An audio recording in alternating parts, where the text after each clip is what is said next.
How's everybody else? Everyone I associate with is thriving in abundance. Limitless. Hello and welcome. I'm Pauline, and I'm here to react to the Real Housewives of Potomac Reunion Part 3. It starts where it left.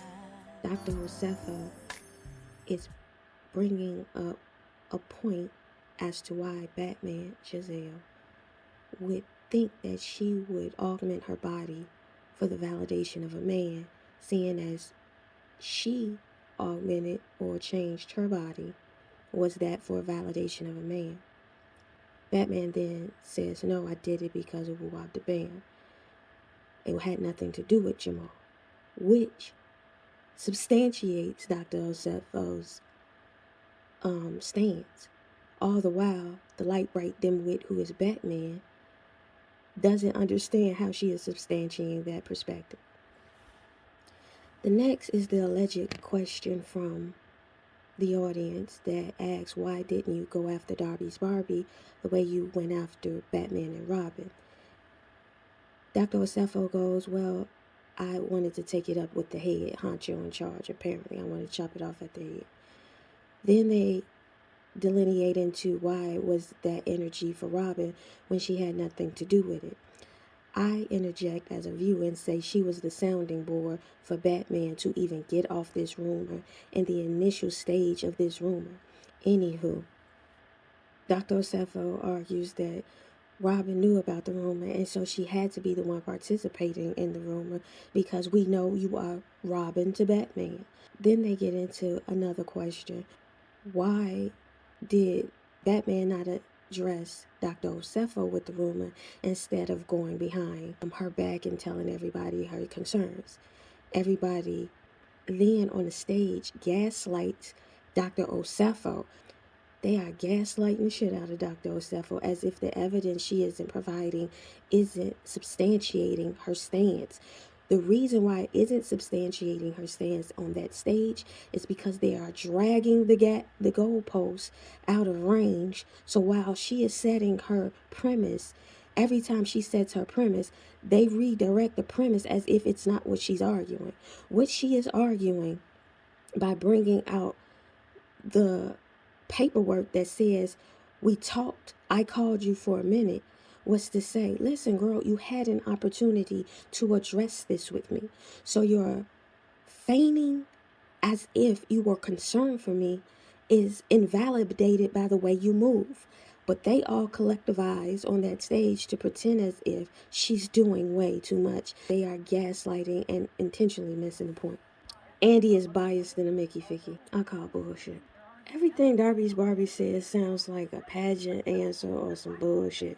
Every time, every reunion. Why do we have her at the reunion? Again, I call bullshit. It's always perfect at the reunion where they stand in their marriage and whatever. It's easy to say that when the partner isn't here to validate that. And even if they were here, y'all come back with the same storyline. So essentially, that was a package about Robin, and I don't really care. Robin is depressed. Robin is with a really don't want to be with her. The end, that's all. So Andy goes in the back to talk to Nicki Minaj. Only part of this conversation that's interesting to me is the fact that Andy gonna tell Nicki, you actually can take sides, as if Andy doesn't take sides. Bless your heart. So next the husbands come out. They begin with Dorothy calling on the phone. Candace hands the phone to Andy. It appears that Candace wanted to hand that phone to Andy as if it is going to create some type of solution. And in the end, she did say she would apologize to Chris. Then they go into G's package. Ultimately, they end with Darby's Barbie being questioned by an alleged audience member, asking why she has such a problem with G when her husband is million, trillion times worse than G. And she goes, well, my husband does not do that. He has not been overtly sexual with anybody here. And Andy goes, well, your husband did say he would suck once dick. So that is on the nose sexual. So she pretends as if it's nothing and laugh. The light bright dimwits are duplicitous or stupid, because we see you. We've seen the tape. Y'all act like we don't remember Darby being a creepy motherfucker since day one, when he got on that boat and he was grabbing ass. So much so, the first reunion that Darby was down to the reunions, Batman brought it up. But now Batman is pretending as if Michael is other than the creep he has always been consistently, and even down to the reunion. That's why he doesn't show up to reunions anymore, because he always comes out looking like the villain. So G playing the game right along with the wenches on that stage. So when confronted with the idea that he was a problem because he was messing with Darby's Barbie specifically, that's when it got out of hand to her. He then immediately returns a apology, so much so it catches the Darby Barbie off guard. Remember that episode of Living Single when Regine and her mama got into it, ready to apologize to her mama, and her mama beat her to it? That's what it give me, like it's a game. So the next part of it is asking about why Juan never shows up for Robin. They blame it on him being a coach. It always convenient excuses. And I do know basketball is all year round. You can be going all year round because they got summer camps. Then they got spring and fall training. All of that shit to keep them in shape all year round. So I ain't gonna stunt. He might really be down there. So they go into the fact that Chris is Candace's manager. And Chris goes, I'm essentially a glorified secretary. Candace is in school. Candace is out here getting her singing career, so her day is from 3 p.m. to 6 a.m. So since her day is like that, somebody has to be there to receive the calls and do all the leg work, and that's what he does during the time that she is, I guess, sleep. So then they go into Mia brought up that Chris tossed her salad down to the Twitter, and she straight up lied as the light bright dimwit Batman tried to assuage her straight up lying on someone's husband, as if, oh, that was just a jab. And Robin and Darby Barbie was like, no, that was a straight up lie. So then Dr. Osefo jumps in and says, and why does it matter that my husband didn't look you in the eye? Why, if you married to him over there? And Mia then says something, she basically excusing all of this. I don't believe nothing she says, so it never sticks in my head. When she says, I usually drown it out because it don't seem substantive. But let's get back to it. And another thing, I seen this last episode where Karen brings out this pink thing where she swings it around. Last episode she did that towards Mia, and then Mia kind of calmed down. This time she brings it out as if she's conducting or disciplining them, trying to make them calm down again. Who? See, they let them light bright dimwits get away with that. She goes, what DMs does she slide in? And Batman goes, I was joking. And then they leave it at that. But y'all finna have double arrows pointed at Candace for saying your mama. So let me get into this, why it's fresh on my mind. They do Karen's package with Ray. Ray is asked about the accomplishments of Karen and how he's pushed for her to get all these things accomplished. And then Chris posits a good question. Why is it different when he does it, and when I do it, I'm riding her coattails? Karen goes, it ain't none of my business. I don't really care. Batman then chimes in. The difference is he held her down for 20 years. And so now, like, why are you so concerned as a person who's neck down dead how people are relating to each other when you don't even have the emotional bandwidth to be human with anybody? They brought up that, and they went into the fact that Chris was holding it down to whatever degree they was comfortable with. I really don't care. But the point is, they care enough to insert themselves in their marriage. Then when it's brought up and they're being called on their insertion into their marriage, now all of a sudden it's like, anywho, but we can drill for a whole 42 minutes on Candace about seeing your mama. Bless your hearts.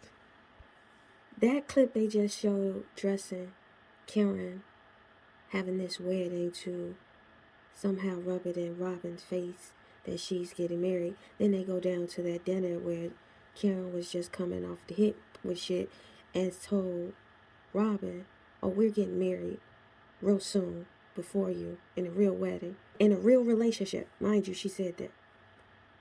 Now I posit that Robin is being disingenuous with her anger towards Dr. Osefo, complaining about her relationship or saying that her relationship is fake. Like, girl, this must be a percentage in the collective that look at y'all like y'all really ain't doing nothing but playing house or being roommates or whatever y'all doing, to the point where Karen had already posited that you was in a fake ass relationship or by insinuating that hers was real. Thus, you didn't have none of that smoking and on your chest for Karen, but you had all this for Dr. Osefo? Why does it feel like Batman is up here managing the girls, like inspecting the line or some shit? It is really weird watching the dynamics of this episode. It's as if everybody has agreed who they will target and who they will play nice with instead of legitimately confronting these storylines. Whatever the fuck is going on behind the camera, that's the story I want to watch. Michael got the most convenient diseases.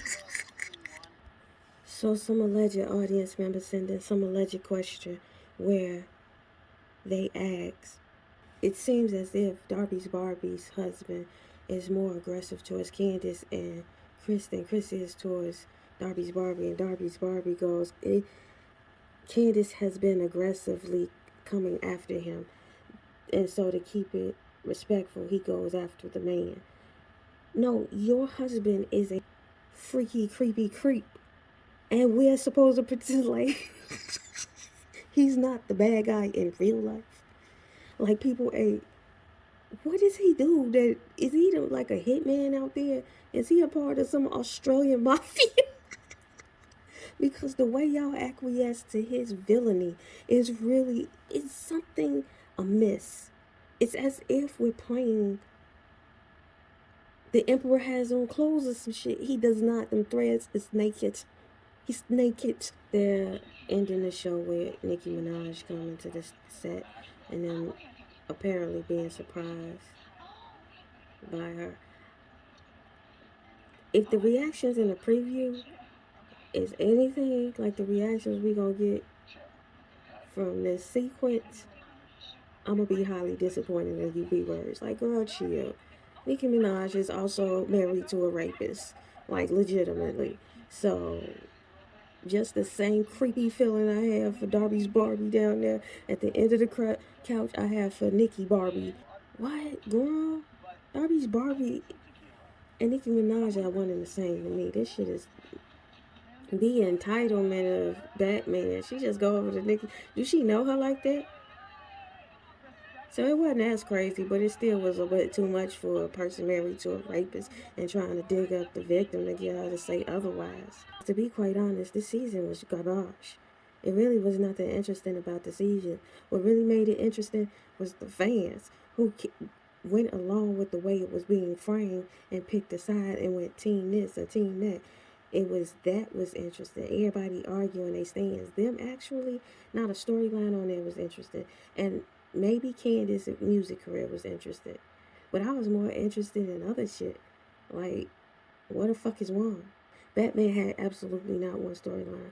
Her daughter's driving was her storyline. And she wasn't even present in part of that storyline. Like, girl, you had no storyline at all. Nicki Minaj stayed down to the reunion. Girl, Darby Barbie, your ass has no storyline but picking up your and carrying your ass to start some giant drama and be Batman's new Robin. Girl, she already had a Robin up there for that. You could have stayed your ass home with your baby. Now, Candace did interject, and that's for next week. Dr. Osefo storyline was boring as hell to me, too. You're not going to convince me that this woman who has PhDs, who has done research to get a PhD, do not know how to make a business plan, or at least know about the avenues to make a business plan. I'm not buying that a doctor does not understand that when they understand MLA format. Get the fuck out of here. I'm not buying that. And the fact that these candles were out, girl, before a lot of other products, before Robin's product, you had your product ready. I'm not buying that either. Your storyline, all this shit is boring. So what really fuels this show is the fact that we create villains and heroes. If you're listening to this, thank you for listening to the Ethos, to the Future I Said So.